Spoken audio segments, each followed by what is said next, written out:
What's going on, Coco? Welcome back to the channel. Today's video, we're going for a thrift. I went for a thrift last week and I can't wait to bring you along. I'm absolutely pumped for this video because I found something that, mate, I think is my favourite find of the year.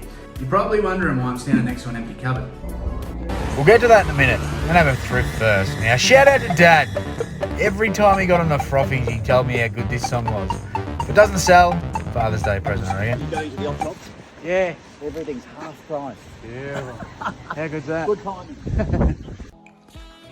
Unfortunately, half price in this shop means it's still overpriced. But anyway, this little bag here, there's a couple of little bootleg figures I'm going to show later on. Also, just a little bit of nostalgia with some Macca's toys, a bit of Disney, some princesses in there. Maybe for the collection. Worst nightmare! Luckily over here though, they had the Grey Nichols bat. It is only a small one, but it still will sell for a few dollars. Inside this shop, they had the Hokas. This is my first time. I just popped my virginity for the Hoka. I've never picked them up before, so I'm pretty happy with that for $5. Been another Lara bingo on this op shop trip. If I could go back and tell my 13-year-old self that one day you'd go home with a full-size Buffy, I don't know what I would have done. Sarah Michelle Gellar, one of my childhood sweethearts. The promo piece here, how good is that? That's staying in the shed, that ain't getting sold. I paid $15. Hello, gorgeous.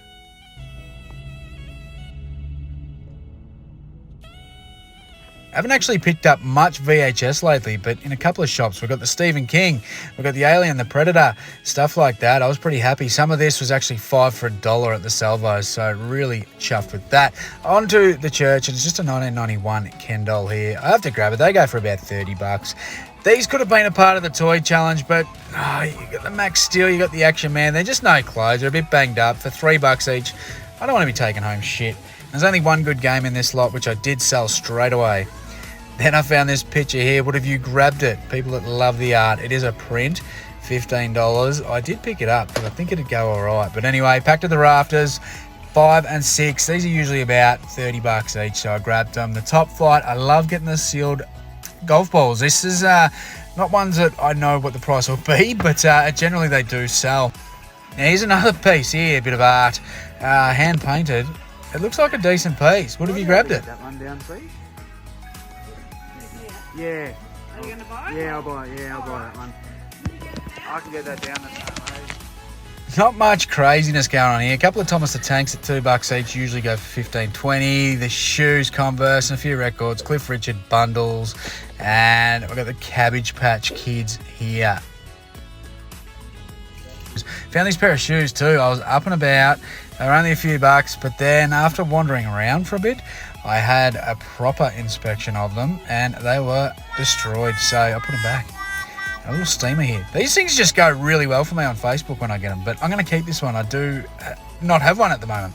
Quickly went over to Cashies. The Batman Returns Living Dead doll, Catwoman for $35. I am grabbing that every day.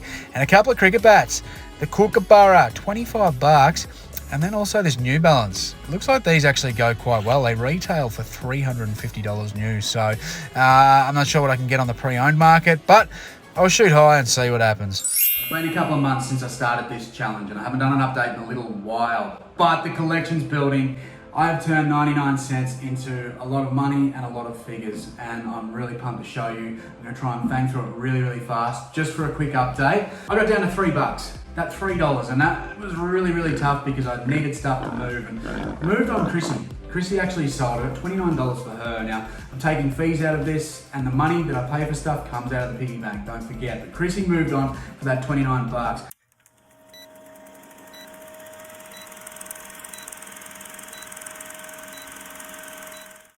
Alright, cockalados, let's get straight to the point. The Skydancer sold for $31, then the Fisher Price $49, Chrissy $29, the Ninja Turtles $19.21. Oh fuck, we got $86. The fat piggy's happy. He's got some pennies tingling in there. That gave me $86 that I could spend, and if you've been following along, you would have seen the robot that I did pick up at an op shop just a few weeks ago. for 40 bucks. But the robot sold in the space of a couple of days. He didn't actually work. He made some noises, but that was about it. Didn't move his legs. But he's gone to Peru for $390 plus shipping. That gives us a lot of money. It gives me a lot of money. So on that robot, that's $45.80 in fees, which is unfortunate, but that's how it got sold because I wouldn't have sold it to that guy in Peru without being on eBay. So after those fees, the return on the robot is $336.39 back into the piggy bank. And that brings the piggy bank up to $382 to spend on stuff, which I'm pumped about. Now I totally get it. I got lucky finding that robot, yes, 100%, which really pushed this challenge forward, which is great, but we still were ticking along quite well outside of that, and the chances of finding a grail are slim, but they happen, and I'm absolutely stoked that that got some cash generation there, but now it gives me the ability to scale this as much as I can. There's also something else that I want to chat about, because the legend himself over at Retro Cartel did offer to give me something for the collection. Now, I want to keep this as real as I possibly can. I understand I've got a YouTube following and I don't want to be taking freebies. Simple as that. In general, I only have a small following, but I have a very generous following that knows the things that I like and they want to send me stuff. And as much as I appreciate that, it's hard to accept that, you know. You work hard for your money and you find these things, you deserve to get what you're entitled to for them. But he really wanted to give me this and I can't do that because that doesn't make this challenge authentic. Because I understand if somebody else is trying to do this, trying to build their own collection, they don't have the ability with a following for people to just gift them stuff. So I'm not accepting gifts. I will take free stuff if they're at the front of an op shop, if I get a free bundle on the roadside, you know, stuff like that. But if it's just a genuine person that follows me on social media, then I can't accept it because it's just not authentic if somebody else was trying to emulate what I'm doing. So anyway, I'll stop waffling about that because where the collection's at is pretty fantastic. You remember I got Donnie. He was the first piece that I was keeping in the collection. Well, this is what he sent me. I've got the Michelangelo now, so now I've got the Mikey and he also has his pizza.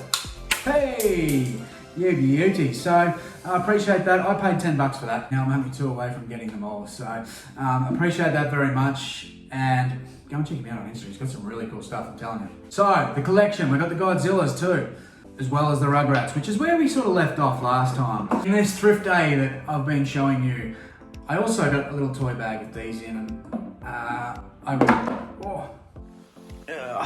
So these were legit the only 2 things worth getting out of that bag or that I can use for the collection. This is from like a Chuck Norris series in the late 80s. It's like a little Ninja Strike. They're only worth about $20. And then this is like a Motu knockoff, Masters of the Universe sort of bootleg Galaxy Warrior type thing. I'm not really sure what the character's called, but I want to focus pretty hard on bootleg stuff in this collection, so I'm pretty happy with that. The bag was $6, so realistically they've cost me $3 each, which that $3 I'll take out of the piggy bank, and then all the other stuff I'll just redonate, but these 2 can stay in the collection and maybe get listed just for some cash generation. So they are added. I probably will list these, just still like to have some stuff listed, so there is more generation in case something really big comes up. But then I did a little bit of a lowball on eBay. So I did explain I want to still be purchasing lots on eBay or wherever I possibly can if I see it undervalued. But anyway, I did actually lowball someone on eBay for a Ninja Turtles set that they had, just a random lot.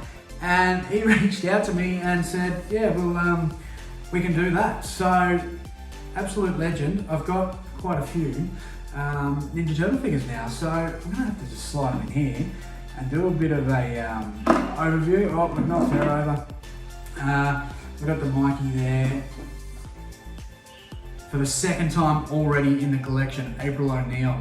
She's a bit more spent than the last April. She's a bit busted up, but now April, you can stay with me this time. I'm not selling you. I don't need that generation back off here. It's really cool to have April in there. We got the Ducky, we got the Frog, I can't remember their names, the Rabbit. So these aren't high price figures, like these are $10, or $8 to $15 figures, like that, you know, and the condition's not fantastic. I just dropped him before and broke his hand off, so I did list that one as well, so I'm going to have to fix that up and relisting. But most of these I'm keeping. The turtles themselves will be kept. And then he also chucked in this guy. So that one's from the 80s as well. That's a really cool piece. So that was chucked in the lot too. So he will be a keeper. Keep the little turtles there. Whoops. And then this guy was with it as well. So this is the old play set. These were from 1994 Mirage Studios, and it's kind of like a Mighty Max setup. You know, you open it up and Polly Pocket gig. You open it up, there's a little play set there. So it's incomplete, but I'm going to list it incomplete because I think I can get just under what I paid for all of them back on that eventually. It'll be a bit slower. It'll probably go to the States. But I thought, why not? I've got to get some stuff up for that generation back. So I spent $45 on those turtles. So it's 10 on him, then 45 on the rest. And I'm keeping most of it. So I'm absolutely pumped that the fact that $1 has now turned into this, but also I have $327.40 in the bank to spend on toys, collectibles, whatever I find nostalgic from 1999 and back. So, look mate, I'm up and about and I'm pretty pumped. Now, there's going to be some toy bags as well that I'm going to go through. I haven't gone through it yet from that thrift day, and we might be able to add a few more things because there's some stuff in those and it might just help build this collection up even more. So that's where I'm at. I appreciate it if you're still here. If you do like this sort of content and you do like seeing this happen, let me know in the comments. Basically, I want to show myself doing this because a lot of people reach out and they say, I don't know how you spend this on that, and blah, blah, blah. It's too hard in today's economy to build a collection or buy stuff.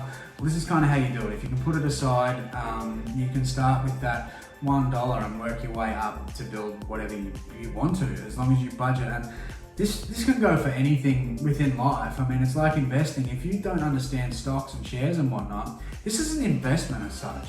You started with nothing, and then you've got this aside. So, say in 2 years, your car shits itself. You've got a massive collection there. You can part with some of it to pay for the car if you have no other funding behind you. It's just a really good way to have that financial backup. So I understand majority of my channel is resellers and they just want to get shit up, listed and sold. But I do have a lot of collectors following me as well, and I am a big collector of all sorts of things and I love it. I love the thrill.